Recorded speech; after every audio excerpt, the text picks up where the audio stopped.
fucking ingenious. Quiet on the set. Welcome back to another episode of Movie Madness, everybody. Let's just get right into this.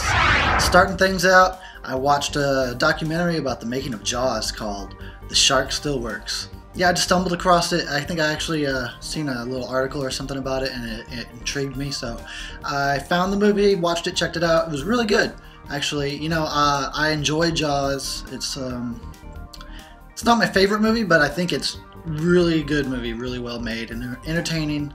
It's Steven Spielberg, you know. Come on, gotta love Steve. But so the movie is good, and then the documentary, The Shark Still Works, is actually, it's almost on par with Jaws. It feels like a lot of work and a lot of heart went into the making of the documentary. It's very enlightening. You know, I learned a lot of things that I didn't know about Jaws. I always enjoy seeing behind the scenes, and they had plenty of behind the scenes photographs, video, stories, all around pretty good movie. If you're into Jaws, I'd say, yeah, check it out. Check out The Shark Still Works. If you're not really into Jaws, or maybe you've never seen it, I'd still say check it out because the documentary was just that good. Moving on next, I had watched That's My Boy, the latest Adam Sandler movie, out of pure boredom of having nothing else to do, okay? Now, I did eventually break down and watch Jack and Jill after hearing and reading a lot of bad publicity about that movie, and it is pretty bad. I think the hype made it sound worse than it was. You bastards! Yeah. But I'm not reviewing Jack and Jill. I'm reviewing That's My Boy. But my point is that Adam Sandler has kind of gone downhill in the past, I don't know, 6 years. You know, he did that movie Rain on Me back in probably 2006 or 2007. Really good movie. It's very touching. It's like a comedy drama. It made me cry. Okay, good performance, good movie. I kind of wish he would do more stuff like that. Instead, what we get is Jack and Jill, crap like that. But anyway, the last decent movie I felt like he had done was Funny People.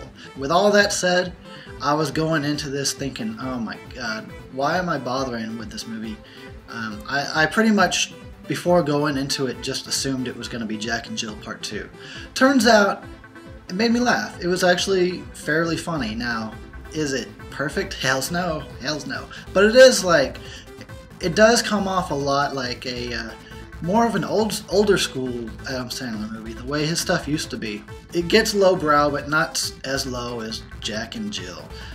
It's not an intelligent movie by any means, but it's got comedy. It made me laugh. It was actually pretty funny. At first, I didn't like the main character, the guy who, I don't know his name, but I'll show a picture of him right here. Oh, right here. That guy. Andy Samberg, is that whatever his name is? I didn't like him at first. His character was really annoying, but then he had a little bit of an arc, maybe not a whole lot, but his character did have a bit of an arc, and he changed a little bit and grew on me, and so by the end of the movie I actually did like his character. And Adam Sandler's character is pretty funny. I love the fact that every scene he's drinking a beer, or he's opening a beer and drinking a beer. Always drinking a Budweiser at all times. I don't know why, that just cracks me up, probably because it reminds me of myself. So That's My Boy, not nearly as bad as I was expecting it to be. It's good for a one watch. You'll have a few laughs, so I would recommend That's My Boy. If you're in the mood for a brain dead comedy, this is your movie. Okay, moving on from there, I had heard really good things about Moonrise Kingdom.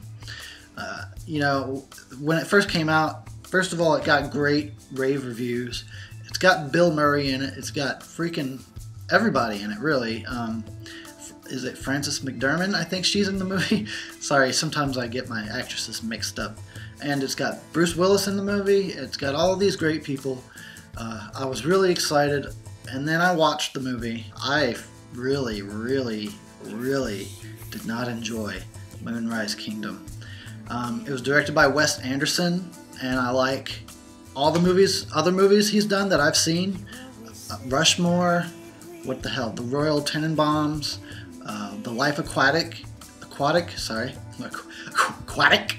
I like those movies, and you know, he's definitely an auteur. Which, if you're not certain, that means a director that's got a recognizable visual style. It may not even need to be visual, but it's like when you watch a movie, you know, like that's Hitchcock did that, or that's Rob Zombie. Definitely, you recognize a Rob Zombie movie when you see it. Stuff like that. So he's definitely an auteur, and I like all his other movies, but this one it rubbed me wrong. It totally rubbed me wrong the whole way through, and I just got progressively more both depressed and pissed off. It's not like the kind of movie the mainstream audiences would enjoy, I would imagine. It's definitely for your art house freaks, those kinds of people that are maybe a little pretentious. You know, Wes Anderson, like I said, he's an auteur, which means he's got a certain style about his movies that is very consistent from movie to movie, and I dug it with all the other ones. And this one still has that same quality. The characters are quirky, unique and weird, and they have strange behaviors. I liked that with all his other movies, but I feel like he should just grow or change. He doesn't need to make the same kind of movie every time, and that's probably one of the reasons why I didn't like Moonrise Kingdom very much, is because it's just like, I'd already seen this a bunch of times before with his other movies. Now he's just doing the same crap. I don't like the way these characters behave. It's not any kind of realistic at all. It's very annoying. In all of the reviews I read, they kept using the word whimsical, and I guess that's what these characters are supposed to portray, is whimsical versions of real people.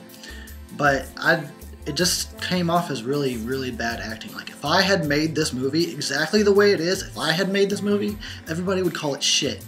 But I guess, you know, Wes Anderson, he's produced he's directed a bunch of good films already, so I guess everyone just kind of gives him credit because of his past achievements. So I'm sorry to say, I will not recommend Moonrise Kingdom, definitely for your average viewer, only if you're kind of into like the artsy movies, maybe a little more underground stuff, you might enjoy Moonrise Kingdom. But for me, it was just not a good experience the whole way through. I was very, very disappointed by the time it ended. I'll come back in the next week or two, and I'll fill you guys in on some more movies. I've already watched some. I'm already ready to tell you about, but I don't want to make this video too long, so I'll save that for next time. Save it for next time. And yeah, thanks for watching, guys, and go watch you some movies. See you next time. Peace!